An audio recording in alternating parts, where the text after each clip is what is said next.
Hello, good evening. എല്ലാ പ്രിയപ്പെട്ട പ്രേക്ഷകർക്കും പ്രൈം ടൈമിലേക്ക് സ്വാഗതം. ഏറ്റവും സന്തോഷകരമായ കാര്യം, ഒരുപക്ഷെ നീതി നടപ്പാകുന്ന ഒരു തോന്നലുള്ള കാര്യം, കർണാടകയിലെ ധർമ്മസ്ഥലയിൽ ഇന്ന് സ്പെഷ്യൽ ഇൻവെസ്റ്റിഗേഷൻ ടീം പരിശോധന തുടങ്ങി. 17ഓളം സ്ഥലങ്ങൾ അവർ മാർക്ക് ചെയ്തു വെച്ചു. മുൻ ശുചീകരണ തൊഴിലാളി പറഞ്ഞതൊക്കെ എന്തോ ഭ്രാന്ത് പറയുന്നു എന്ന രീതിയിലായിരുന്നു ആദ്യ പ്രതികരണമെങ്കിലും ഇപ്പോൾ അന്വേഷണ ഉദ്യോഗസ്ഥന്മാർ അദ്ദേഹത്തെ മുഖവിലേക്ക് എടുത്തിരിക്കുന്നു. നിങ്ങൾക്ക് ഓർമ്മയുണ്ടല്ലോ, 100ഓളം സ്ത്രീകളെ ബലാത്കാരം ചെയ്ത് കൊലപ്പെടുത്തി കുഴിച്ചിട്ടുവെന്ന് മുൻ ശുചീകരണ തൊഴിലാളി. അതിൽ കുട്ടികളൊക്കെ ഉണ്ട്, സ്കൂൾ കുട്ടികളൊക്കെ ഉണ്ട്. അപ്പോൾ അതിൽ പുരുഷന്മാരും ഉണ്ടെന്നൊക്കെ പിന്നീട് വാർത്ത വന്നു. എന്തായാലും 100ലധികം ആൾക്കാരെ അവിടെ കുഴിച്ചിട്ടിട്ടുണ്ട് എന്ന രീതിയിൽ ശുചീകരണ തൊഴിലാളി മാനസാന്തരം വന്നിട്ടാണെന്നുള്ള പിൽക്കാലത്ത് പറഞ്ഞതാണ് പ്രശ്നമായത്. അപ്പോൾ ആദ്യമൊക്കെ സത്യം പറഞ്ഞതൊന്നും പുറത്ത് പറയാൻ പോലും ആർക്കും ധൈര്യമില്ലായിരുന്നു. എന്നാൽ ധർമ്മസ്ഥല ചില ചരിത്രം എഴുതുന്നു എന്ന് മനസ്സിലാക്കുന്നു. പ്രൈം ടൈം ആരംഭിക്കുന്നു.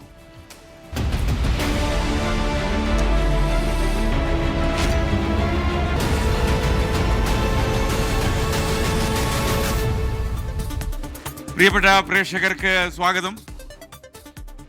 നമുക്ക് ഏറ്റവും പ്രധാനപ്പെട്ട ഒരു വാർത്ത വരുന്നത്, കന്യാസ്ത്രീകളുടെ അറസ്റ്റിൽ രൂക്ഷ വിമർശനവുമായി കത്തോലിക്ക സഭാ നേതൃത്വം. നടപടിക്കെതിരെ CBCIയും KCBCയും രംഗത്തെത്തി. കേരളത്തിൽ കേക്കും ഉത്തരേന്ത്യയിൽ കൈവിലങ്ങും എന്ന സമീപനം ശരിയല്ല എന്നാണ് സീറോ മലബാർ സഭയുടെ പ്രതികരണം. പ്രധാനമന്ത്രിയോട് പരാതി പറയാൻ ക്രൈസ്തവ സഭാ നേതൃത്വം ധൈര്യം കാണിക്കണമെന്ന് മന്ത്രി വി ശിവൻകുട്ടി ഇന്ന് പ്രതികരിച്ചു. കന്യാസ്ത്രീകളുടെ അറസ്റ്റിൽ കത്തോലിക്ക സഭയിൽ പ്രതിഷേധം ശക്തമാവുകയാണ്.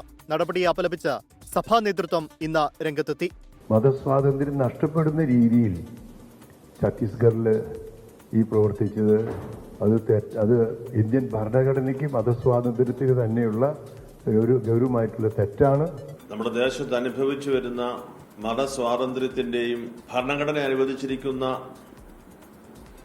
ജീവിതക്രമത്തിന്റെയും എല്ലാം നേരെയുള്ള പ്രത്യക്ഷമായ കടന്നുകയറ്റമാണ്. അതുകൊണ്ട് തന്നെ ഇത് അപലപനീയമാണ്. കന്യാസ്ത്രീകളെയല്ല, മതേതര ഭരണഘടനയാണ് ബന്ദിയാക്കിയതെന്ന് കത്തോലിക്ക സഭാ മുഖപത്രം ദീപിക വിമർശിച്ചു. രാജ്യത്ത് നടക്കുന്ന കാര്യങ്ങൾ കേരളത്തിലെ സഭാ നേതൃത്വത്തിന് ബോധ്യപ്പെടണമെന്ന് മന്ത്രി വി ശിവൻകുട്ടി പ്രതികരിച്ചു. പ്രധാനമന്ത്രിയോട് പരാതിപ്പെടാനുള്ള ധൈര്യം കാണിക്കണമെന്നും മന്ത്രി. ദീപികയിൽ എഡിറ്റോറിയൽ എഴുതിയിട്ട് മാത്രം അരമനയിൽ മാത്രം കയറി ഒതുങ്ങി ഇരുന്ന് പ്രാർത്ഥിച്ച പ്രശ്നത്തിന്റെ പരിഹാരം കാണുമോ? വിഷയത്തിൽ സഭാ നേതൃത്വത്തെ വിമർശിക്കുന്നതായിരുന്നു ഓർത്തഡോക്സ് സഭ തൃശൂർ ഭദ്രാസനാധിപൻ യുഹാനോൻ മാർ മിലിത്തിയോസ് മെത്രാപ്പൊലിത്തയുടെ പ്രതികരണം. അവരെന്തെങ്കിലും തെറ്റ് ചെയ്താൽ അതിനെയും ചോദ്യം ചെയ്യാൻ സാധിക്കണം. അതിനു പകരം അവരെ വിളിച്ച് ആദരിക്കുകയും ആ ആദരവിലൂടെ അവർക്ക് പ്രോത്സാഹനം ലഭിക്കുകയും ചെയ്യുന്നത് ഒരിക്കലും യോഗ്യമായതാണ് എന്ന് ഞാൻ കരുതുന്നില്ല. അതിലേറ്റവും കൂടുതൽ ഞാൻ കുറ്റപ്പെടുത്തുന്ന എന്റെ സമൂഹത്തെ തന്നെയാണ്, ക്രൈസ്തവ സമൂഹത്തെ തന്നെയാണ്. കന്യാസ്ത്രീകളുടെ അറസ്റ്റിൽ ഇതര സഭാ നേതൃത്വങ്ങളും പ്രതിഷേധിച്ചു. നിയമപരമായ യാതൊരു സാധുതയുമില്ലാത്ത ഒരു കഥ ഉപയോഗിച്ച് കന്യാസ്ത്രീകളെയും പുരോഹിതന്മാരെയും മിഷണറിമാരെയും വേട്ടയാടുന്നത്, ടാർഗറ്റ് ചെയ്യുന്നത്, അറസ്റ്റ് ചെയ്യുന്നത് അത്യന്തം പ്രതിഷേധാർഹമാണ്. എൻ്റെ ശക്തമായ പ്രതിഷേധം ഈ കാര്യത്തിൽ അറിയിക്കുകയും ചെയ്യുന്നു. കോട്ടയത്ത് ഹെഡ് പോസ്റ്റ് ഓഫീസിലേക്ക് കേരള കോൺഗ്രസ് എമ്മിന്റെ നേതൃത്വത്തിൽ പ്രതിഷേധ മാർച്ച് നടത്തി.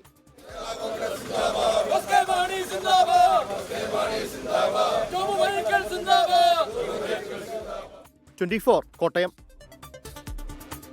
ക്രൈസ്തവ വിഭാഗങ്ങൾക്ക് നേരെ തുടർച്ചയായുള്ള ആക്രമണങ്ങളിൽ പ്രധാനമന്ത്രി നരേന്ദ്രമോദിയെ നേരിൽ കണ്ട് ആശങ്ക അറിയിക്കാൻ Catholic bishops conference of India അഥവാ CBCI തയ്യാറാവുന്നു. കൂടിക്കാഴ്ചയ്ക്കായി സമയം തേടും. പ്രശ്നത്തിൽ ശാശ്വത പരിഹാരം വേണമെന്ന് അഭ്യർത്ഥിക്കുമെന്ന് CBCI. 24 പ്രൈം ടൈം ബ്രേക്കിംഗുമായി അച്യുതൻ ഡൽഹിയിൽ നിന്ന് ചേരുന്നു. അച്യുതൻ, പ്രൈം ടൈമിലേക്ക് സ്വാഗതം. അങ്ങനെ ഒരു തീരുമാനം എടുത്തു കഴിഞ്ഞു? അവർ പ്രധാനമന്ത്രിയുടെ ഓഫീസുമായി ബന്ധപ്പെട്ടോ?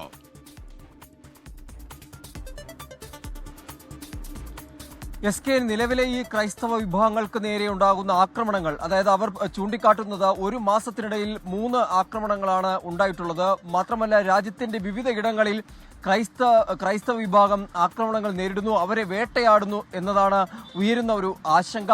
ഇതിൽ CBCI ഒരു ആശങ്ക പ്രകടിപ്പിച്ചിട്ടുണ്ട്. ഒപ്പം തന്നെ പ്രധാനമന്ത്രി നരേന്ദ്രമോദിയെ നേരിൽ കണ്ട ഈ ആശങ്ക അറിയിക്കാനാണ് ഇപ്പോൾ CBCI തീരുമാനിച്ചിരിക്കുന്നത്. ഇതിനായി പ്രധാനമന്ത്രിയുടെ സമയം തേടും.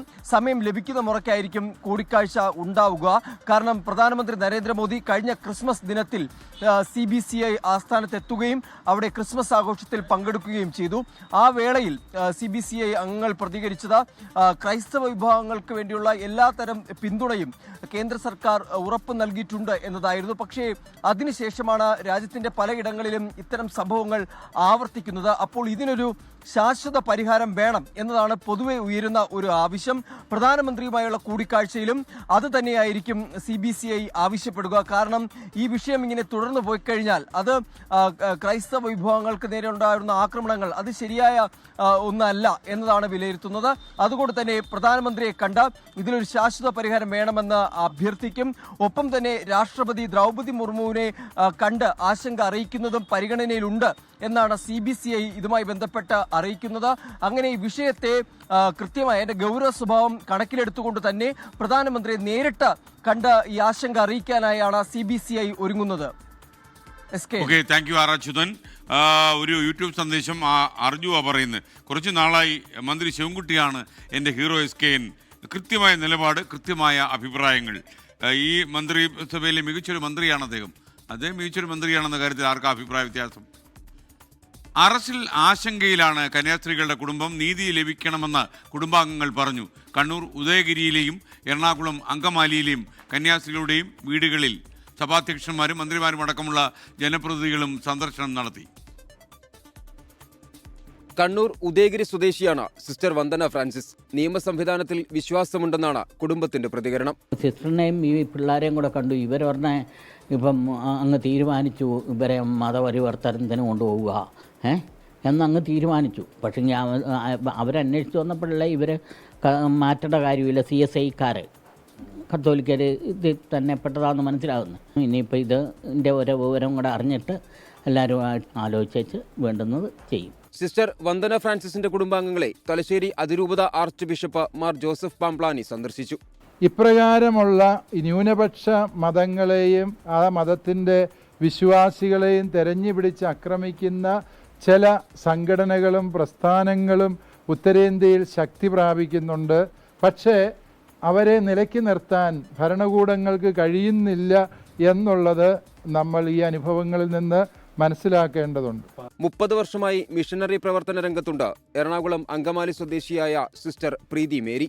നമ്മൾ പുറമേ നിന്ന് ഈ നോർത്ത് ഇന്ത്യൻസിൽ ഇങ്ങനെ കേൾക്കുമ്പോൾ നമുക്ക് അത്രയും ഭീകരത മനസ്സിലാകരുത്. പക്ഷെ നമ്മുടെ സ്വന്തത്തിൽ ഒരാൾക്ക് വന്നപ്പോഴാണ് ഇത്രയും ഭീകരമാണ് അവിടുത്തെ അവസ്ഥ എന്ന് മനസ്സിലാക്കുന്നത്. അവർ കറക്റ്റായിട്ട് ആ കുട്ടികളുടെ പ്രൂഫ് അവർ പേരൻസിനെ വിളിച്ചു എന്ന് പറഞ്ഞു, അവരുടെ പെർമിഷനോടെ പോയെന്ന് പറഞ്ഞു. എന്നിട്ടും അത് കേസെടുത്തു. അതെന്തുകൊണ്ട്? നമ്മുടെ നാട്ടിലാണെങ്കിൽ ഒരിക്കലും അങ്ങനെ സംഭവിക്കില്ല. അതിനെതിരെ നമുക്ക് ശക്തമായിട്ട് പോരാടുക തന്നെ ചെയ്യണം. ഞങ്ങളുടെ ചേച്ചിക്ക് എന്തായാലും നീതി കിട്ടുക തന്നെ വേണം. സീറോ മലബാർ സഭാധ്യക്ഷൻ major archbishop Mar Raphael Thattil, Thrissur അതിരൂപത ആർച്ച് ബിഷപ്പ് മാർ ആൻഡ്രൂസ് താഴത്ത് എന്നിവർ സിസ്റ്റർ പ്രീതി മേരിയുടെ കുടുംബാംഗങ്ങളെ കണ്ടു. മന്ത്രിമാരായ P രാജീവ്, റോഷി അഗസ്റ്റിൻ, പ്രതിപക്ഷ നേതാവ് VD സതീശൻ തുടങ്ങിയവർ സിസ്റ്റർ പ്രീതി മേരിയുടെ വീട്ടിലെത്തി. കൊച്ചി ബ്യൂറോയ്ക്കൊപ്പം 24 കണ്ണൂർ. BJPക്കെതിരെ ഛത്തീസ്ഗഡ് മുൻ മുഖ്യമന്ത്രി ഭൂപേഷ് ബാഗേൽ. BJP സർക്കാർ വർഗീയ ധ്രുവീകരണത്തിന് ശ്രമിക്കുകയാണ്. ന്യൂനപക്ഷങ്ങൾ രാജ്യത്ത് സുരക്ഷിതരല്ല. വോട്ടിനു വേണ്ടി BJP ന്യൂനപക്ഷങ്ങളെ ഉപദ്രവിക്കുന്നുവെന്നാണ് വിമർശനം. पूरे देश में अल्पसंख्यक असुरक्षित है और भारतीय जनता पार्टी की जहाँ जहाँ सरकार है वो अल्पसंख्यकों को टारगेट करती है अपने वोट के खातिर, ताकि ध्रुवीकरण किया जा सके और उसी के चलते ये जो कार्रवाई हुई है. അജീഷ് ജയകുമാർ ഛത്തീസ്ഗഡിൽ നിന്ന് ചേരുന്നു. അജീഷ്, പ്രൈം ടൈമിലേക്ക് സ്വാഗതം. അജീഷ്, അവിടുത്തെ ഒരു അവസ്ഥ എങ്ങനെയാണ് അജീഷ്? ഈ നമ്മളിപ്പോൾ കേരളത്തിൽ വളരെ പ്രതിഷേധങ്ങളൊക്കെ വരുന്നു, 2 മലയാളി കന്യാസ്ത്രീകൾ ഇങ്ങനെ അറസ്റ്റ് ചെയ്യപ്പെട്ടതോടെ. എന്നാൽ അതിൻ്റെ ഒരു പ്രതിഫലനമൊക്കെ അവിടെയുണ്ടോ ഛത്തീസ്ഗഡിൽ?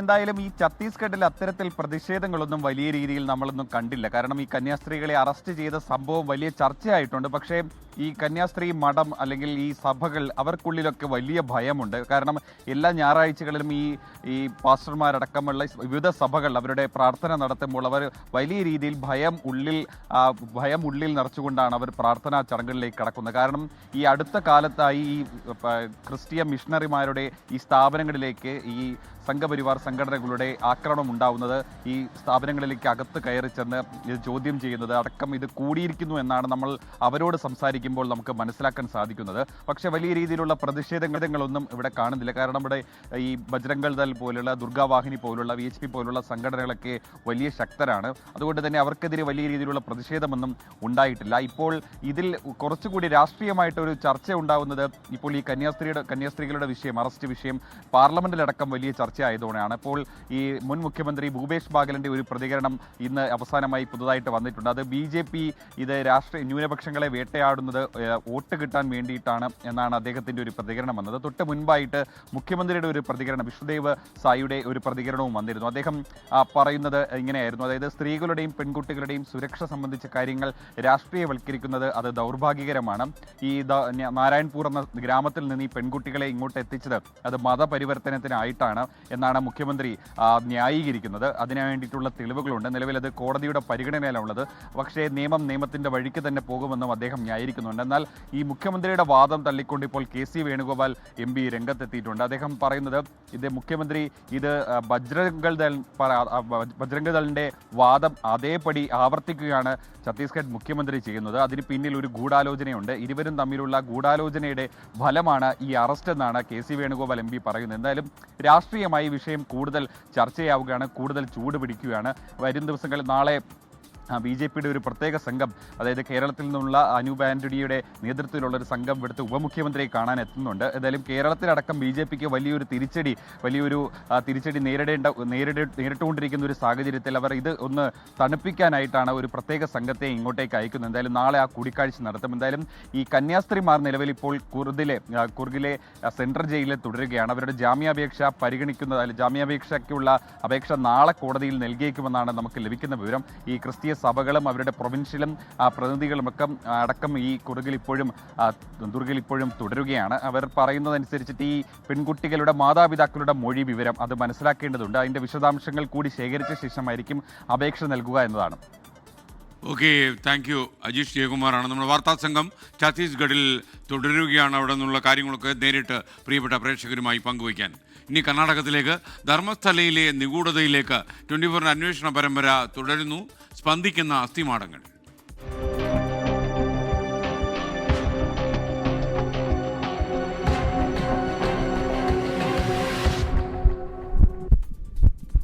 നൂറുകണക്കിന് സ്ത്രീകളെ ബലാത്കാരം ചെയ്ത് കൊന്നു കുഴിച്ചിട്ടു എന്ന വെളിപ്പെടുത്തൽ തെളിവെടുപ്പുമായി പ്രത്യേക അന്വേഷണ സംഘം ശുചീകരണ തൊഴിലാളിയുമായി ധർമ്മസ്ഥലയിൽ ഇന്ന് എത്തിയിട്ടാണ് തെളിവെടുപ്പ് നടത്തിയത്. സ്നാനഘട്ടത്തിലും പരിസര പ്രദേശങ്ങളിലുമായി 5 ഇടങ്ങളിൽ തെളിവെടുപ്പ് നടത്തി. മൃതദേഹങ്ങൾ കുഴിച്ചിട്ട 14 ഇടങ്ങൾ ഈ സാക്ഷി ശുചീകരണ തൊഴിലാളി കാട്ടിക്കൊടുക്കുകയും ചെയ്തു. മുൻ ശുചീകരണ തൊഴിലാളിയുടെ മൊഴിയിൽ കഴമ്പുണ്ടെന്ന് വ്യക്തമായതിനു പിന്നാലെയാണ് SIT സംഘം ധർമ്മസ്ഥലയിലെത്തിയത്. നേത്രാവതി സ്നാനഘട്ടത്തിലും പരിസര പ്രദേശങ്ങളിലുമായിരുന്നു ആദ്യ ദിവസത്തെ തെളിവെടുപ്പ്.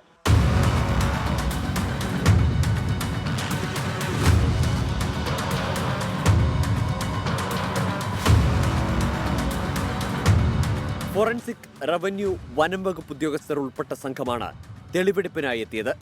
5 ഇടങ്ങളിലായി നടന്ന തെളിവെടുപ്പിൽ മൃതദേഹം കുഴിച്ചിട്ടുവെന്ന് മൊഴി നൽകിയ 14 സ്ഥലങ്ങൾ ശുചീകരണ തൊഴിലാളി കാട്ടിക്കൊടുത്തു. ഇതിൽ പലയിടങ്ങളിലും ഒന്നിലധികം മൃതദേഹങ്ങൾ കുഴിച്ചിട്ടിട്ടുണ്ടെന്നാണ് തൊഴിലാളി പറയുന്നത്. മുൻപിവിടെ ജോലി ചെയ്യുമ്പോൾ സാക്ഷി താമസിച്ചിരുന്ന മുറിക്ക് സമീപമാണ് ഈ സ്പോട്ടുകൾ അധികവും. പലതും റോഡിന് തൊട്ടരികിൽ.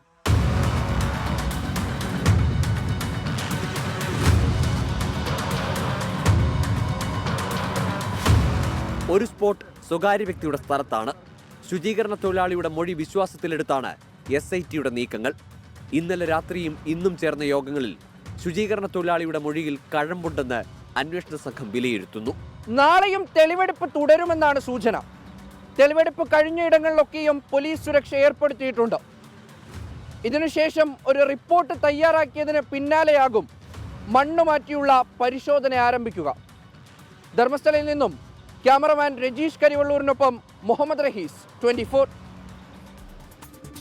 ധർമ്മസ്ഥലയിലെ കുറ്റകൃത്യങ്ങളെക്കുറിച്ച് വെളിപ്പെടുത്തിയ ശുചീകരണ തൊഴിലാളിയുമായി സ്പോട്ട് മാപ്പിംഗ് നാളെയും തുടരുമെന്നാണ് ഞങ്ങളുടെ വാർത്താ സംഘം റിപ്പോർട്ട് ചെയ്യുന്നത്. ധർമ്മസ്ഥലയിൽ നിന്ന് മുഹമ്മദ് റഹീസ് നേരിട്ട് റിപ്പോർട്ട് ചെയ്യുന്നു. പ്രൈം ടൈമിലേക്ക് സ്വാഗതം റഹീസ്. കൂടുതൽ വിവരങ്ങൾ എന്തൊക്കെയാണ്?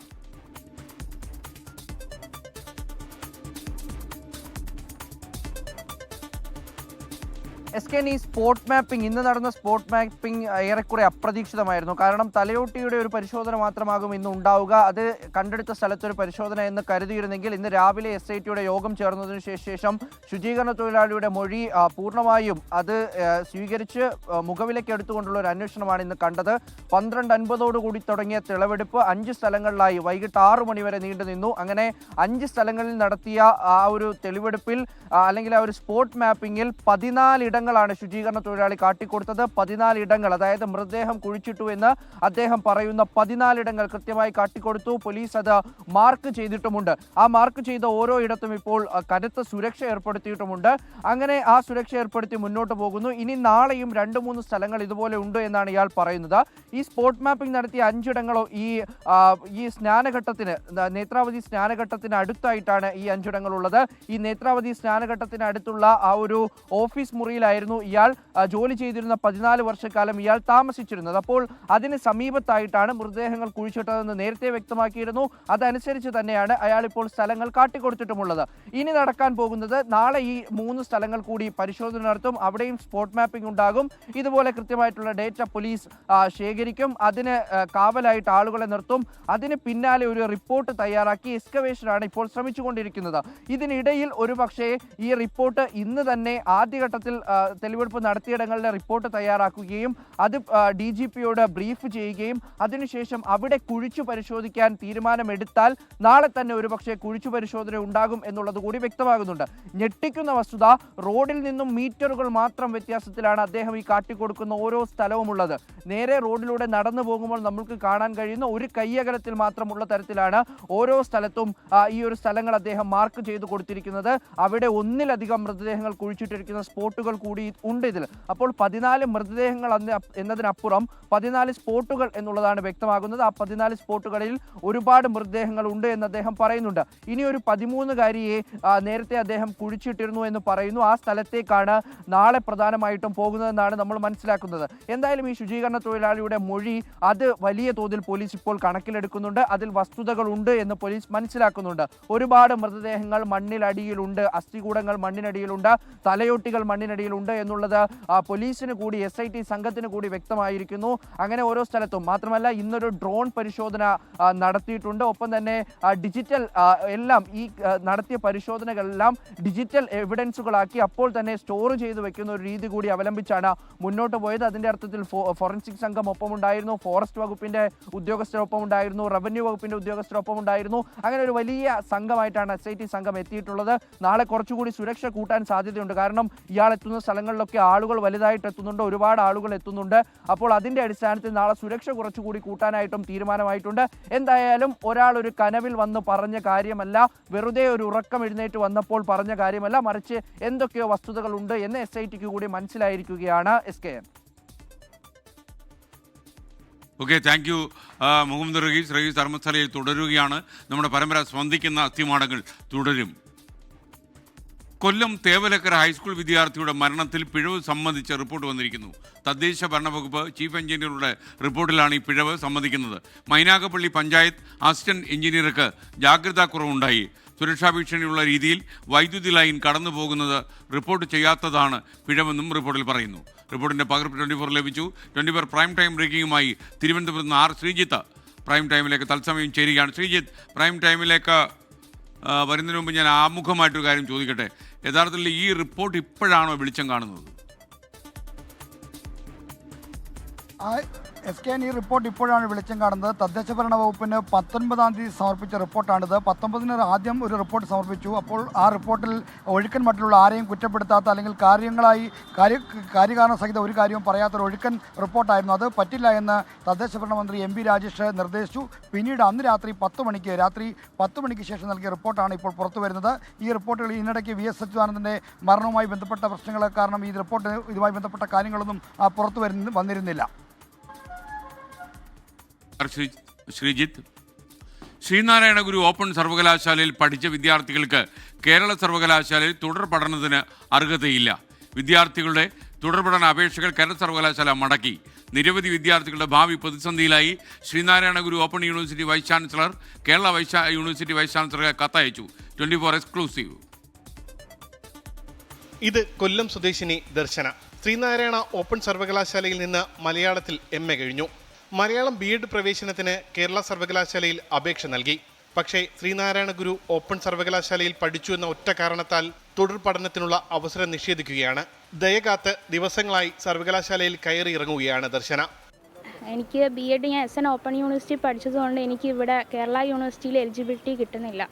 UG PG എല്ലാം ഉണ്ട്, അതിവിടെ റിക്കഗ്നൈസ് ചെയ്തിട്ടില്ല, നിലവിൽ ചെയ്തിട്ടില്ല എന്നാണ് പറയുന്നത്. അതിൻ്റെ കാലതാമസം നേരിടുമെന്നാണ് പറയുന്നത്. ഈ വർഷം എനിക്ക് BEd അഡ്മിഷന് പോകാൻ വേണ്ടിയിട്ടായിരുന്നു ഞാനിവിടെ സമീപിച്ചത്. ഇപ്പം അഡ്മിഷനൊക്കെ ഏകദേശം കഴിയാറായി. ഇത് ഒരാളുടെ സ്ഥിതിയല്ല. ശ്രീനാരായണ ഗുരു ഓപ്പൺ സർവകലാശാലയിൽ ബിരുദവും ബിരുദാനന്തര ബിരുദവും കഴിഞ്ഞ നിരവധി വിദ്യാർത്ഥികളെയാണ് കേരള സർവകലാശാല പുറത്തു നിർത്തിയിരിക്കുന്നത്. കേരളത്തിലെ മറ്റ് സർവകലാശാലകൾ ഈ കോഴ്സുകളെല്ലാം അംഗീകരിക്കുന്നുണ്ട്. നിലവിൽ ഉപരിപഠനത്തിനുള്ള 10ഓളം അപേക്ഷകളാണ് കേരള സർവകലാശാലയുടെ കനിവ് കാത്തു കിടക്കുന്നത്. ശ്രീനാരായണ ഗുരു സർവകലാശാല vice chancellor doctor Jagathy Raj VP Kerala സർവകലാശാല VC മോഹനൻ കുന്നുമ്മലിന് കത്തയച്ചു. ഉന്നത വിദ്യാഭ്യാസ വകുപ്പിന്റെ തീരുമാനത്തിന് വിരുദ്ധമായാണ് കേരള സർവകലാശാല തീരുമാനമെന്നും അത് തിരുത്തണമെന്നും ആവശ്യപ്പെട്ടുകൊണ്ടാണ് കത്ത്.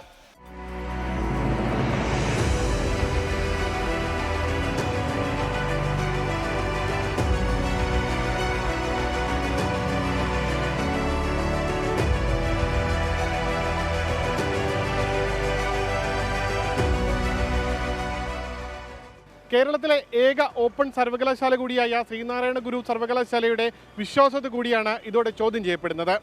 അടിയന്തരമായ ഇടപെടൽ ഉണ്ടാകണം. വിദ്യാർത്ഥികളുടെ ഭാവി കൂടിയാണ്. ഉമേഷ് ബാലകൃഷ്ണൻ, 24 തിരുവനന്തപുരം. കൂടുതൽ വിവരങ്ങളുമായി ഉമേഷ് ബാലകൃഷ്ണൻ വീണ്ടും തിരുവനന്തപുരം നിന്ന് ചേരുകയാണ്.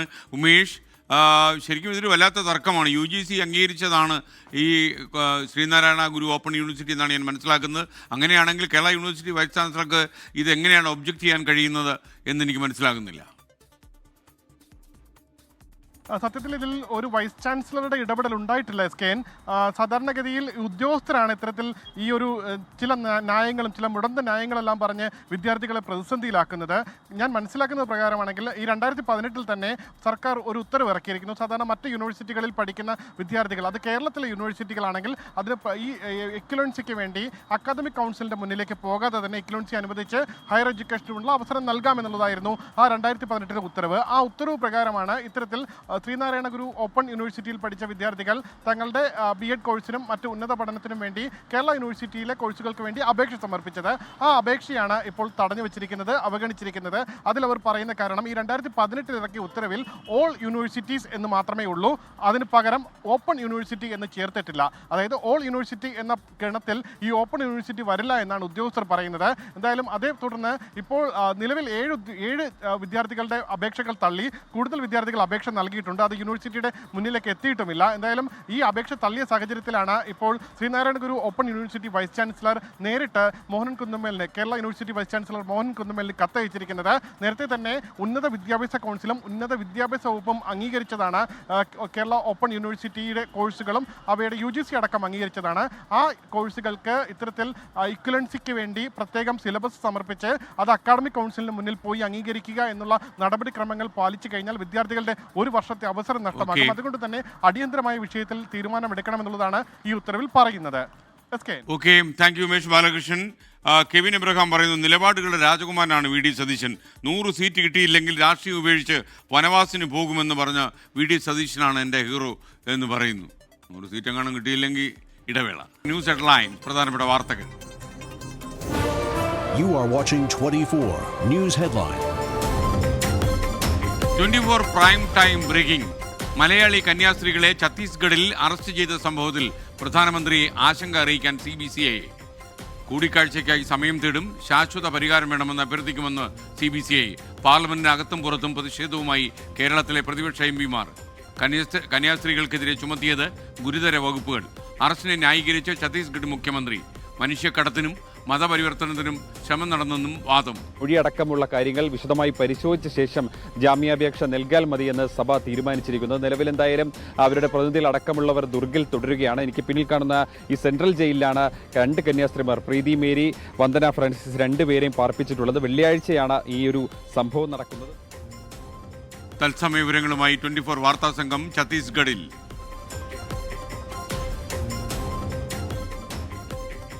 ഇന്ത്യൻ തിരിച്ചടിയിൽ പാകിസ്ഥാൻ വിറങ്ങലിച്ചെന്ന് പ്രതിരോധ മന്ത്രി രാജ്നാഥ് സിംഗ്. വെടിനിർത്തലിന് ഇടപെട്ടെന്ന അമേരിക്കൻ പ്രസിഡന്റ് ഡൊണാൾഡ് ട്രംപിന്റെ വാദം ഇന്ത്യ തള്ളി. बलों ने ऑपरेशन सिंदूर प्रारंभ किया, जिसमें पाकिस्तान और पाक ऑक्युपाइड कश्मीर में भारत के खिलाफ आतंकी गतिविधियों से जुड़े 9 स्थानों को निशाना बनाया गया. ഇന്ത്യൻ സേനയ്ക്ക് നാശമുണ്ടായിട്ടില്ലെന്നും വിമാനങ്ങൾ നഷ്ടപ്പെട്ടിട്ടില്ലെന്നും കേന്ദ്ര പ്രതിരോധ മന്ത്രി. പാകിസ്ഥാന്റെ ആണവ ഭീഷണിക്ക് മുന്നിൽ മുട്ടുമടക്കില്ലെന്ന് വിദേശകാര്യമന്ത്രി ഡോക്ടർ എസ് ജയശങ്കർ. സുരക്ഷാ വീഴ്ചയുടെ ഉത്തരവാദിത്വം ആഭ്യന്തരമന്ത്രിക്കെന്ന് കോൺഗ്രസ്. ഓപ്പറേഷൻ സിന്ദൂറിൽ ലോക്സഭയിൽ ചർച്ച തുടരുകയാണ്. പഹൽഗാം ഭീകരാക്രമണത്തിന്റെ മുഖ്യ സൂത്രധാരൻ അടക്കം 3 ലഷ്കർ ഭീകരരെ വധിച്ച സൈന്യം. ഓപ്പറേഷൻ മഹാദേവ് എന്ന ദൗത്യത്തിൽ കൊല്ലപ്പെട്ടവരിൽ ഒരാൾ സുലൈമൻ എന്ന മൂസ ഫൗജി എന്ന സ്ഥിരീകരിച്ച ജമ്മുകാശ്മീർ പോലീസ്. 3 ഭീകരർ ഈ പ്രദേശത്ത് ഒളിച്ചിരിക്കുന്നതായി വിവരം. ദാരാ മേഖലയിൽ തെരച്ചിൽ തുടരുകയാണ്.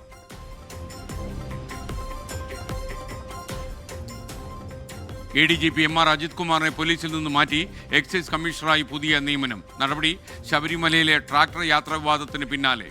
നിലവിലെ എക്സൈസ് കമ്മീഷണർ അവധിയിലാണ്. 24 പ്രൈം ടൈം റിഗിംഗ്.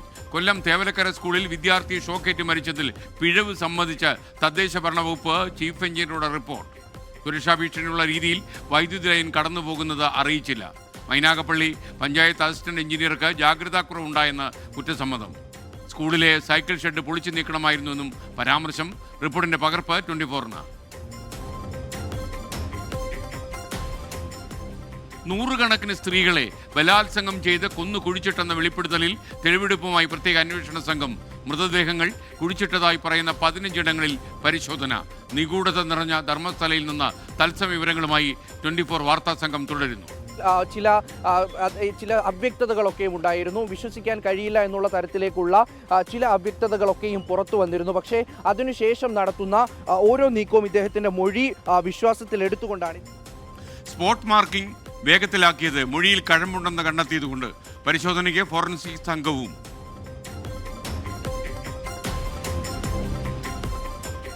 കൂടത്തായി കൊലപാതക പരമ്പരയിൽ റോയ് തോമസിന്റെ മരണം സൈനഡ് ഉള്ളിൽ ചെന്നെന്ന സ്ഥിരീകരണം. നിർണായക വെളിപ്പെടുത്തലുമായി മാറാട് സ്പെഷ്യൽ കോടതിയിൽ forensic surgeon doctor Prasannan. Signed സാന്നിധ്യം പോസ്റ്റ്മോർട്ടത്തിൽ വ്യക്തമായെന്ന് പ്രോസിക്യൂഷൻ. പൊളിഞ്ഞത് റോയ് തോമസ് മരിച്ചത് ഹൃദയാഘാതത്തെ തുടർന്നെന്ന പ്രതി ജോളിയുടെ വാദം.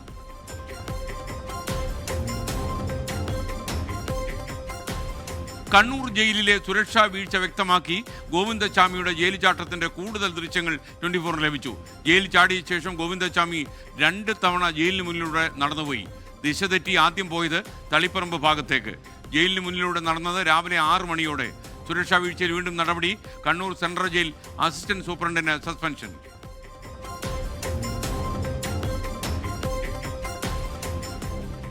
സംഘപരിവാറിന്റെ വിദ്യാഭ്യാസ സെമിനാറിൽ പങ്കെടുത്ത വൈസ് ചാൻസലർമാരെ തള്ളി സർക്കാർ. ജ്ഞാനസഭയിൽ പങ്കെടുത്ത ഫിഷറി സർവകലാശാല VC പുറത്താക്കണമെന്ന് മന്ത്രി വി ശിവൻകുട്ടി. സർക്കാർ പ്രതിനിധിയായ കുഫോസ് VC പരിപാടിയിൽ പങ്കെടുത്തത് ആയുധമാക്കാൻ പ്രതിപക്ഷം. VC-മാർ ഭാവി കാലത്ത് സമൂഹത്തിനു മുന്നിൽ കുമ്പിട്ട് നിൽക്കേണ്ടി വരുമെന്ന് മന്ത്രി ഡോക്ടർ ആർ ബിന്ദു. RSS മേധാവി മോഹൻ ഭാഗവത് പങ്കെടുത്ത പരിപാടിയിൽ ഇന്നും Kerala Kannur vice chancellors.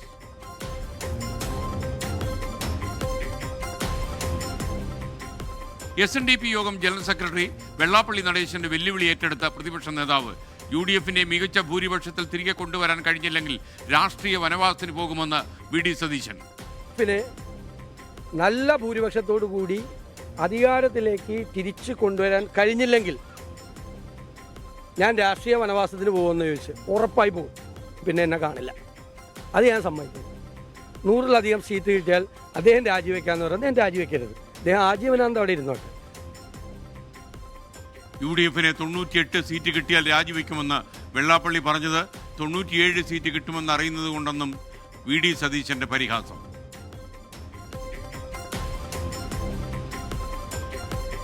Capital punishment വിവാദത്തിൽ മാധ്യമങ്ങളെ പഴിചാരി M. സ്വരാജ്. അവസാനിച്ച വിവാദത്തെ വീണ്ടും ഉയർത്തി VS അച്യുതാനന്ദനെ ആക്രമിക്കാൻ ശ്രമമുണ്ടെന്ന് സ്വരാജ്. VS-ന്റെ ചിതയുടെ ചൂട് വിട്ടുമാറുന്നതിന് മുൻപ് സവിശേഷമായ രീതിയിൽ VS-നെ ആക്രമിക്കാനുള്ള നീക്കവും കേരളത്തിൽ നടക്കുന്നുണ്ട് എന്നത് നിർഭാഗ്യകരം. ചില മാധ്യമങ്ങളാണ് അതിന് നേതൃത്വം കൊടുക്കുന്നത്. വിവാദത്തിൽ പ്രതികരിക്കാതെ ഒഴിഞ്ഞുമാറി CPIM സംസ്ഥാന സെക്രട്ടറി MV ഗോവിന്ദൻ.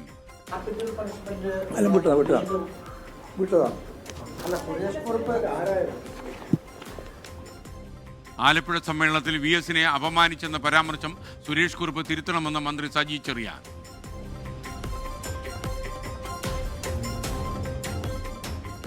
ഷാർജയിലെ ഫ്ളാറ്റിൽ ദുരൂഹ സാഹചര്യത്തിൽ മരിച്ച നിലയിൽ കണ്ടെത്തിയ കൊല്ലം തെക്കുംഭാഗം സ്വദേശി അതുല്യയുടേത് ആത്മഹത്യ എന്ന ഫോറൻസിക് ഫലം. ഫോറൻസിക് റിപ്പോർട്ട് ഷാർജയിലുള്ള സഹോദരിക്ക് ലഭിച്ചു. അതുല്യയുടെ മൃതദേഹം നാട്ടിലെത്തിക്കാനുള്ള നടപടികൾ നാളെ പൂർത്തിയാക്കും.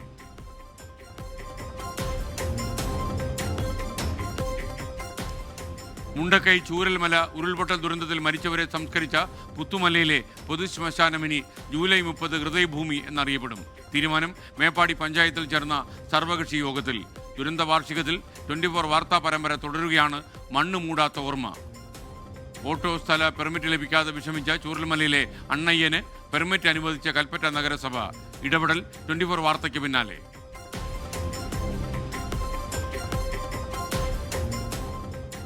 കോട്ടയം വൈക്കത്ത് മരണാനന്തര ചടങ്ങിന് പോയവർ സഞ്ചരിച്ച വള്ളം മറിഞ്ഞ് കാണാതായ ഒരാൾക്കായി തെരച്ചിൽ തുടരുകയാണ്. കാണാതായത് പാണാവള്ളി സ്വദേശി കണ്ണനെ. മറിഞ്ഞ വള്ളത്തിലുണ്ടായിരുന്നത് 23 പേർ. വയനാട് പുതുശ്ശേരിക്കടവിൽ തോണി മറിഞ്ഞ് ഒരാൾ മരിച്ചു. സംസ്ഥാനത്ത് മഴയുടെ തീവ്രത കുറഞ്ഞു. കണ്ണൂർ, കാസർഗോഡ് ജില്ലകളിൽ അടുത്ത 3 ദിവസം യെല്ലോ അലർട്ടായിരിക്കും. കാസർഗോഡ് കോളിയടുക്കത്ത് പൊട്ടി വീണ വൈദ്യുത കമ്പിയിൽ നിന്നും ഷോക്കേറ്റ് വയോധികൻ മരിച്ചു. Divya's evaluation bar just hit. Here we are. Divya Deshmukh What emotions. has done it, ladies and gentlemen. She cannot hold her tears. This is such a ചരിത്രമെഴുതിയ ദിവ്യ ദേശ്മുഖ് ചെസ് ലോകകപ്പ് തേടുന്ന ആദ്യ ഇന്ത്യൻ വനിതാ താരമായി. ഫൈനലിൽ ഇന്ത്യയുടെ തന്നെ കൊനേരു ഹംപിയെ ടൈ ബ്രേക്കറിൽ വീഴ്ത്തി. ചരിത്ര നേട്ടത്തിന്റെ തിളക്കം കൂട്ടി ദിവ്യയ്ക്ക് ഗ്രാൻഡ് മാസ്റ്റർ പദവിയും.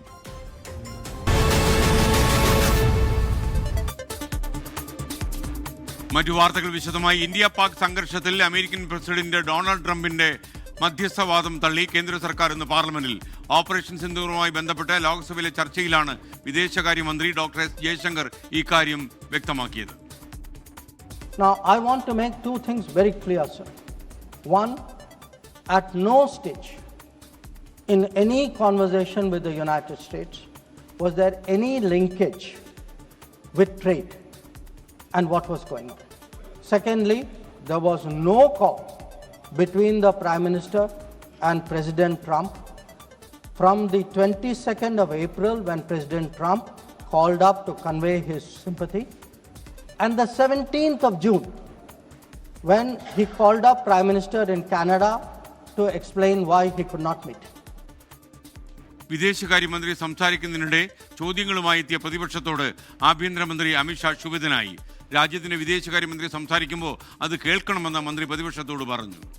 मेरी एक बात की आपत्ति है, भारत देश का शपथ लिया हुआ विदेश मंत्री यहाँ स्टेटमेंट कर रहा है, उस पर भरोसा नहीं है, उनको किसी और देश पर भरोसा है. मैं समझ सकता हूं उनकी पार्टी में विदेश का महत्व क्या है, मगर इसका मतलब ये तो नहीं है पार्टी की सारी चीजें यहाँ सदन में आकर थोपे. भारत के विदेश मंत्री पर भरोसा नहीं करोगे? ओथ लिया हुआ व्यक्ति यहां पर बोल रहा है, ही इज रिस्पॉन्सिबल. माननीय अध्यक्ष जी, इसीलिए ये वहां बैठे हैं और 20 साल तक वहीं बैठने वाले हैं.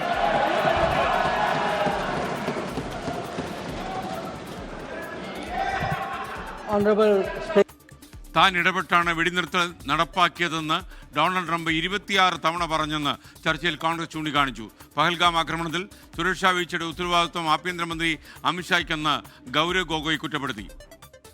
ये नहीं कहा कि बेसारन में जहां पर 1000 लोग जाते हैं, खुशियां मनाते हैं, कैसे 5 दहशतगर्द वहां पर जाकर 26 लोगों की गोलियों से छलनी करते हैं. ये बात, ये सूचना रक्षा मंत्री ने नहीं दी. ബൽറാം നെടുങ്ങാടി ഡൽഹിയിൽ നിന്ന് കൂടുതൽ വിവരങ്ങളുമായി ചേരുന്നു. ബൽറാം, കൂടുതൽ വിശദാംശങ്ങൾ എന്തെയാണ്? പാർലമെന്റ് പ്രക്ഷുബ്ധമായിരുന്നു എന്ന് പറയാമല്ലോ. SKN തീർച്ചയായും ഇന്ന് ഈ ഛത്തീസ്ഗഡിലെ കന്യാസ്ത്രീകളുടെ അറസ്റ്റ്, ഒപ്പം തന്നെ ബീഹാറിലെ ഈ വോട്ടർ പട്ടിക പരിഷ്കരണം എന്നീ വിഷയങ്ങളിൽ ഈ പാർലമെന്റിന്റെ ഇരുസഭകളും പ്രക്ഷുബ്ധമായിരുന്നു. അതുകൊണ്ട് തന്നെ ഓപ്പറേഷൻ സിന്ദൂറുമായി ബന്ധപ്പെട്ടുള്ള ചർച്ചകൾ 2 തവണ തടസ്സപ്പെട്ടാണ് തുടങ്ങിയത്. ഈ ഓപ്പറേഷൻ സിന്ദൂറിലുള്ള ചർച്ചകൾ അത് ഭരണ പ്രതിപക്ഷ ഏറ്റുമുട്ടലുകൾക്കാണ് സാക്ഷ്യം വഹിച്ചത്. ഇന്ന് ലോക്സഭയിൽ പ്രധാനമായും ഭരണപക്ഷത്തിന് വേണ്ടി പ്രതിരോധ മന്ത്രി രാജ്നാഥ് സിംഗ് ആണ് ഈ ചർച്ചകൾക്ക് തുടക്കം കുറിച്ചത്. അദ്ദേഹം ഓപ്പറേഷൻ സിന്ദൂർ സംബന്ധിച്ചുള്ള സമഗ്രമായ ഒരു ചിത്രമാണ് നൽകിയത്. ഈ ഓപ്പറേഷൻ സിന്ദൂറിൽ US പ്രസിഡന്റ് ഡൊണാൾഡ് ട്രംപിന്റെ ഇടപെടൽ സംബന്ധിച്ചുള്ള അവകാശവാദം അത് പ്രതിരോധ മന്ത്രി നിഷേധിച്ചു. തുടർന്ന് സംസാരിച്ച പ്രധാന നേതാവ് എന്നുള്ളത് വിദേശകാര്യമന്ത്രി S ജയശങ്കറാണ്. അദ്ദേഹവും ഇത് സംബന്ധിച്ച് വ്യക്തത വരുത്തി. പ്രതിപക്ഷ ആരോപണങ്ങളെ പാടെ തള്ളുകയാണ് ഇരു നേതാക്കളും ചെയ്തത്. തുടർന്ന് സംസാരിച്ച ഭരണപക്ഷത്തു നിന്ന് സംസാരിച്ച യുവ നേതാക്കൾ നെഹ്റു കുടുംബത്തെയും രാഹുൽ ഗാന്ധിയെയും ആക്രമിച്ചാണ് സംസാരിച്ചത്. അതേസമയം പ്രതിപക്ഷത്തു നിന്നും ഗൗരവ് ഗൊഗോയാണ് ചർച്ചകൾക്ക് തുടക്കം കുറിച്ചത്. അദ്ദേഹം പ്രധാനമായും ഊന്നി സംസാരിച്ചത് പഹൽഗാമിൽ വലിയ സുരക്ഷാ വീഴ്ച സംഭവിച്ചു, എങ്ങനെയാണ് ഭീകരവാദികൾ എത്തിയത്, ആക്രമണത്തിന്റെ ഉത്തരവാദിത്തം അല്ലെങ്കിൽ സുരക്ഷാ വീഴ്ചയുടെ ഉത്തരവാദിത്തം ആഭ്യന്തരമന്ത്രി അമിത്ഷായ്ക്കാണ്, ഒപ്പം എന്തുകൊണ്ട് ഭീകരവാദികളെ ഇതുവരെയും പിടികൂടാൻ കഴിഞ്ഞിട്ടില്ല എന്നും ഒപ്പം തന്നെ ഡൊണാൾഡ് ട്രംപിന്റെ ഇടപെടൽ സംബന്ധിച്ചുള്ള അവകാശവാദവുമാണ് ചൂണ്ടിക്കാണിച്ചത്. നാളെയും ഈ സഭയിൽ പ്രക്ഷുബ്ധമാകും അല്ലെങ്കിൽ ഭരണ പ്രതിപക്ഷ ഏറ്റുമുട്ടൽ ഉണ്ടാകുമെന്ന് ഉറപ്പാണ്. പ്രധാനമന്ത്രി നരേന്ദ്രമോദി, ആഭ്യന്തരമന്ത്രി അമിത്ഷാ, രാഹുൽ ഗാന്ധി, പ്രിയങ്ക ഗാന്ധി എന്നിവർ നാളെ ചർച്ചയിൽ പങ്കെടുത്ത് സംസാരിക്കും. SKN. Okay, thank you Balram Nedungadi. VS-നെതിരായ ക്യാപിറ്റൽ പണിഷ്മെന്റ് പരാമർശത്തിൽ മൗനം പാലിക്കാൻ CPM. വിഷയത്തിൽ പ്രതികരിക്കാതെ സംസ്ഥാന സെക്രട്ടറി ഉൾപ്പെടെയുള്ള നേതാക്കൾ ഒഴിഞ്ഞുമാറി. ക്യാപിറ്റൽ പണിഷ്മെന്റിനെ കുറിച്ചുള്ള ഒരു ചോദ്യത്തിന് അത് വിട്ടത എന്നായിരുന്നു MV ഗോവിന്ദന്റെ മറുപടി. K. സുരേഷ് കുറുപ്പ് പരാമർശം തിരുത്തണമെന്ന് ഇന്ന് മന്ത്രി സജി ചെറിയാൻ ആവശ്യപ്പെട്ടു. അവസാനിച്ച വിവാദത്തെ വീണ്ടും ഉയർത്താനാണ് മാധ്യമങ്ങളുടെ ശ്രമമെന്ന് M. സ്വരാജും കുറ്റപ്പെടുത്തി. അനുകൂലിച്ചാലും എതിർത്താലും പാർട്ടിക്ക് പരിക്കുപറ്റുന്ന ഇരുതല മൂർച്ചയുള്ള വാളാണ് ക്യാപിറ്റൽ പണിഷ്മെന്റ് വിവാദമെന്ന് CPIM-നും ബോധ്യമുണ്ട്. VS മരിച്ചതിനെ തുടർന്നുണ്ടായ വൈകാരിക അന്തരീക്ഷത്തിൽ പരാമർശം ന്യായീകരിക്കാൻ മുതിർന്നാൽ അന്തരീക്ഷം വീണ്ടും മോശമാകും. കടുത്ത പ്രതികരണത്തിലേക്ക് പോയാൽ VS-നോട് ആഭിമുഖ്യം പുലർത്തുന്നവർ പാർട്ടിക്ക് എതിരാകാനും സാധ്യതയുണ്ട്. ഈ അപകടം തിരിച്ചറിഞ്ഞാണ് വിവാദത്തിൽ മൗനം പാലിക്കാൻ പാർട്ടി നേതൃത്വം ധാരണയിലെത്തിയിരിക്കുന്നത്. സംസ്ഥാന സെക്രട്ടറി ഉൾപ്പെടെയുള്ള നേതാക്കൾ ഇതേപ്പറ്റിയുള്ള ചോദ്യങ്ങളിൽ നിന്ന് ഒഴിഞ്ഞു മാറി.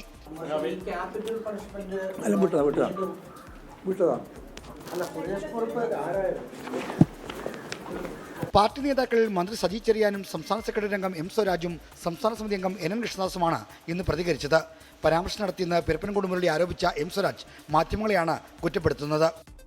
VS-നെ വിയോജിപ്പുകളുടെയും വിഭാഗീയതയുടെയും പ്രതീകമായി അവതരിപ്പിക്കാൻ തളച്ചിടാനാണ് ഒരു കൂട്ടം മാധ്യമങ്ങൾ ഇപ്പോൾ ശ്രമിക്കുന്നത്. ഇപ്പോൾ VS ജീവിച്ചിരിക്കുന്നില്ല എന്ന ധൈര്യത്തിൽ VS-നെ ആക്രമിക്കാനും അത്തരത്തിലുള്ള വിവാദങ്ങളുടെ പുകമറയ്ക്കുള്ളിൽ VS എന്ന വ്യക്തിത്വത്തെ കൊണ്ടുചെന്നെത്തിക്കാനുമുള്ള ഹീനമായ നീക്കമാണ് ചില മാധ്യമങ്ങളുടെ ഭാഗത്തു നിന്നുണ്ടാകുന്നത്. സുരേഷ് കുറുപ്പ് പരാമർശം തിരുത്തണമെന്ന് സജി ചെറിയാൻ ആവശ്യപ്പെട്ടു. ആ സമ്മേളനത്തിൽ ഈ പറഞ്ഞ ഒരു പരാമർശവും VS-നെതിരെ പറഞ്ഞിട്ടില്ല. അത് തെറ്റായ ഒരു അഭിപ്രായ പ്രകടനമാണ്, അത് തിരുത്തണം. ക്യാപിറ്റൽ പണിഷ്മെന്റ് പരാമർശം വീണ്ടും വിവാദമാക്കുന്നത് VS-നെ അവമാനിക്കാനാണെന്ന് NN കൃഷ്ണദാസ് കുറ്റപ്പെടുത്തി. 24 തിരുവനന്തപുരം. ഷാർജയിലെ ഫ്ളാറ്റിൽ മരിച്ച നിലയിൽ കണ്ടെത്തിയ കൊല്ലം ചവറ തെക്കുംഭാഗം സ്വദേശി അതുല്യയുടേത് ആത്മഹത്യ തന്നെയാണെന്ന് ഫോറൻസിക് റിപ്പോർട്ട് വന്നു. അതുല്യയുടെ മൃതദേഹം നാട്ടിലെത്തിക്കാനുള്ള നടപടികൾ നാളെ പൂർത്തിയാകും. അതുല്യയുടെ ഭർത്താവ് സതീഷിന് ഈ മരണത്തിൽ പങ്കുണ്ടെന്ന് കാണിച്ച് അഖില ഷാർജ പോലീസിന് പരാതി കൊടുത്തിരുന്നു. ഇന്ന് ഉച്ചയോടെ അതുല്യയുടെ സഹോദരി അഖിലയാണ് ഫോറൻസിക് റിപ്പോർട്ട് കൈപ്പറ്റിയത്. മരണം ആത്മഹത്യയാണെന്നാണ് റിപ്പോർട്ട് വ്യക്തമാക്കുന്നത്. ഇനി എംബാമിംഗ് ഉൾപ്പെടെ പൂർത്തിയാകേണ്ടതുണ്ട്. ഇത് നാളെ നടക്കും. അതിനുശേഷം നാളെ രാത്രിയോടെ മൃതദേഹം നാട്ടിലെത്തിക്കാനാകുമെന്നാണ് പ്രതീക്ഷ എന്ന് കുടുംബം വ്യക്തമാക്കി. ഷാർജ ഇന്ത്യൻ അസോസിയേഷന്റെ നേതൃത്വത്തിലാണ് നടപടിക്രമങ്ങൾ ഏകോപിപ്പിക്കുന്നത്. അതേസമയം മരണത്തിൽ സംശയമുണ്ടെന്നും സതീഷിന്റെ പങ്ക് അന്വേഷിക്കണമെന്നും ആവശ്യപ്പെട്ട കുടുംബം ഷാർജ പോലീസിൽ പരാതി നൽകിയിട്ടുണ്ട്. നാട്ടിലെ കേസ് വിവരങ്ങളും പീഡനത്തിന്റെ ദൃശ്യങ്ങളും ഡിജിറ്റൽ തെളിവുകളും കുടുംബം പോലീസിന് കൈമാറിയിട്ടുണ്ട്. നേരത്തെ അതുല്യയുടെ ഭർത്താവ് സതീഷിനെ ജോലിയിൽ നിന്ന് പിരിച്ചുവിട്ടതായി സതീഷ് ജോലി ചെയ്തിരുന്ന നിർമ്മാണ കമ്പനി അറിയിച്ചിരുന്നു. അതുല്യയുടെ ബന്ധുക്കൾ നൽകിയ പരാതികളും സതീഷിന്റെ അക്രമാസക്തമായ പെരുമാറ്റ വീഡിയോകളും പരിഗണിച്ചാണ് നടപടിയെന്നായിരുന്നു അധികൃതർ അറിയിച്ചത്. 24 ദുബായ്. കൂടത്തായി പരമ്പരയിലെ ഒരു സംഭവം. കോഴിക്കോട് കൂടത്തായി റോയ് തോമസിൻ്റേത് സൈനൈഡ് കഴിച്ചുള്ള മരണമാണെന്ന് പോസ്റ്റ്മോർട്ടം സർജൻ കോടതിയിൽ പറഞ്ഞു. പോസ്റ്റ്മോർട്ടത്തിൽ ഇത് വ്യക്തമായതായി പ്രോസിക്യൂഷൻ കോടതിയിൽ പറഞ്ഞു. റോയ് തോമസ് ഹൃദയാഘാതം മൂലം മരിച്ചു എന്നായിരുന്നു ജോളിയുടെ മൊഴി. മാറാട് പ്രത്യേക കോടതിയിലാണ് വിചാരണ ഇപ്പോൾ തുടരുന്നത്. ജോളി ഈ കാര്യം അവരുടെ കുടുംബത്തിലെ അംഗങ്ങളോടൊപ്പം ആ കാലത്ത് തന്നെ പറഞ്ഞത്. പിന്നീടാണ് ഇതൊക്കെ കിഴിമേൽ മറിയുന്നത്. 2011 ജോളിയുടെ ആദ്യ ഭർത്താവ് റോയ് തോമസ് മരിച്ചത്. റോയ് തോമസിന്റെ സഹോദരൻ സംശയമുന്നയിച്ച് പോലീസിനെ സമീപിച്ചതിനെ തുടർന്ന് മൃതദേഹങ്ങൾ പുറത്തെടുത്ത് പരിശോധിക്കുകയായിരുന്നു. പോസ്റ്റ്മോർട്ടം റിപ്പോർട്ടിൽ സൈനൈഡിന്റെ സാന്നിധ്യം കണ്ടെത്തി. കേസിൽ 251 സാക്ഷി കോഴിക്കോട് മെഡിക്കൽ കോളേജ് ഫോറൻസിക് വിഭാഗം മുൻ തലവനും പ്രൊഫസറുമായ ഡോക്ടർ കെ പ്രസന്നനാണ് മാറാട് പ്രത്യേക കോടതി ജഡ്ജി കെ സുരേഷ് കുമാർ മുമ്പാകെ മൊഴി നൽകിയത്. കൂടത്തായിയിൽ 2002 മുതൽ 2016 വരെ ഒരേ കുടുംബത്തിലെ 6 പേരെ ജോളി കൊലപ്പെടുത്തിയെന്നാണ് കേസ്.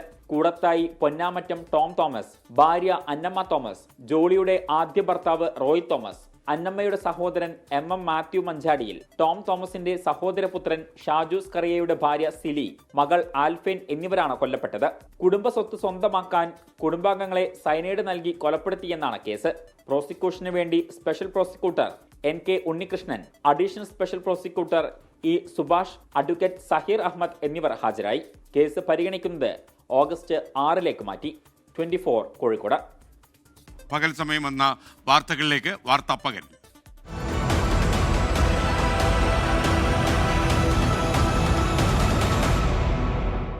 സംസ്ഥാനത്ത് മഴയുടെ തീവ്രത കുറഞ്ഞു. കണ്ണൂർ, കാസർഗോഡ് ജില്ലകളിൽ അടുത്ത 3 ദിവസം യെല്ലോ അലർട്ട്. ശക്തമായ കാറ്റ് തുടരാൻ സാധ്യത. തെരുവുനായ ആക്രമണങ്ങളിൽ സർക്കാരിന് ഹൈക്കോടതിയുടെ വിമർശനം. കഴിഞ്ഞ 6 മാസത്തിൽ ലക്ഷക്കണക്കിന് പേരെയാണ് നായ കടിച്ചത്. എത്ര പേർക്ക് നഷ്ടപരിഹാരം നൽകിയെന്ന് കോടതിയുടെ ചോദ്യം. പാലോട് രവിയുടെ ഫോൺ സംഭാഷണം ചോർന്നത് KPCC അച്ചടക്ക സമിതി അന്വേഷിക്കും. അച്ചടിച്ച ഭാഷയിൽ താഴെത്തട്ടിൽ സംസാരിക്കാൻ കഴിയില്ലെന്ന് പാലോട് രവി. അധ്യക്ഷന്റെ താൽക്കാലിക ചുമതലയേറ്റെടുത്ത് N ശക്തൻ. കോഴിക്കോട് മാറാട് യുവതി ഭർത്തൃവീട്ടിൽ തൂങ്ങി മരിച്ച സംഭവത്തിൽ ഭർത്താവ് പ്രശാന്തിനെതിരെ ഗുരുതര ആരോപണവുമായി ഷിംനയുടെ സഹോദരൻ. ഷിംന മരിക്കും വരെ ഭർത്താവ് പുറത്ത് കാത്തിരുന്നുവെന്ന് പ്രശാന്ത് 24നോട്. തായ്ലൻഡ് കംബോഡിയ അതിർത്തി സംഘർഷം അവസാനിച്ചു. മലേഷ്യയിൽ നടന്ന ചർച്ചയിൽ നിരുപാധിക വെടിനിർത്തലിന് ധാരണ. US യൂറോപ്പ് തീരുവ യുദ്ധത്തിന് അവസാനമാകുന്നു. യൂറോപ്യൻ യൂണിയനും അമേരിക്കയും വ്യാപാര കരാറിൽ ഒപ്പുവച്ചു.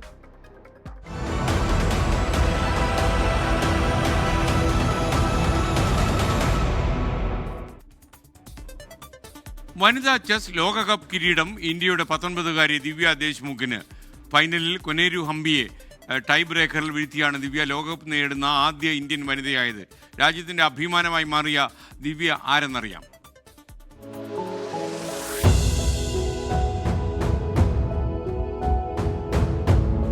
പൊക്കമില്ലായ്മയാണ് എൻ്റെ പൊക്കം.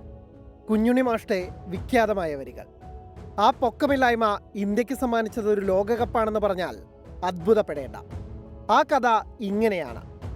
നാഗ്പൂരുകാരായ ഡോക്ടർ ജിതേന്ദ്ര ദേശ്മുഖും ഭാര്യ ഡോക്ടർ നർമ്മദയും മൂത്ത മകൾ ആര്യയെ ബാഡ്മിൻ്റൺ പഠിപ്പിക്കാൻ വിട്ടിരുന്നു. ഒരു നാൾ ഇളയവൾ ദിവ്യയെയും അവിടെ ചേർത്തു. ദിവ്യയ്ക്കെന്ന് 4-5 വയസ്സ് കാണും. എന്നാൽ പൊക്കം കുറവായതിനാൽ നെറ്റ്സിന്റെ താഴെ തൊടാൻ പോലും ദിവ്യയ്ക്കാവുമായിരുന്നില്ല. ഇതോടെ ബാഡ്മിൻ്റൺ മോഹങ്ങൾ ഉപേക്ഷിക്കുകയല്ലാതെ വഴിയില്ലാതായി. യാദൃശ്ചികത എന്നോണം അതേ ബിൽഡിങ്ങിൽ ചെസ് പഠിപ്പിക്കുന്ന ഒരു അക്കാദമി കൂടിയുണ്ടായിരുന്നു. ദിവ്യയെ മാതാപിതാക്കൾ അവിടെ ചേർത്തു. അന്നവർ കരുതിയിരുന്നില്ല അത് ചരിത്രത്തിലേക്കുള്ള വഴിയൊരുക്കലായിരുന്നെന്ന്. ചതുരംഗപ്പലകയോട് എളുപ്പമിണങ്ങിയ ദിവ്യ ഇതിൽ പ്രഗത്ഭയാവാൻ അധികം താമസമൊന്നും വേണ്ടി വന്നില്ല. ആദ്യം അണ്ടർ 7 കിരീടം, വൈകാതെ അണ്ടർ 10, 12 വിഭാഗങ്ങളിലും ജേതാവായി.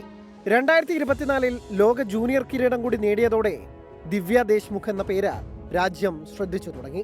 പിന്നീട് ചെസ് ഒളിമ്പ്യാഡിലും ഏഷ്യൻ ചാമ്പ്യൻഷിപ്പിലുമെല്ലാം ഇന്ത്യ കിരീടം ചൂടിയപ്പോൾ പിഴയ്ക്കാത്ത കരുനീക്കങ്ങളുമായി ദിവ്യയും അതിലുണ്ടായിരുന്നു.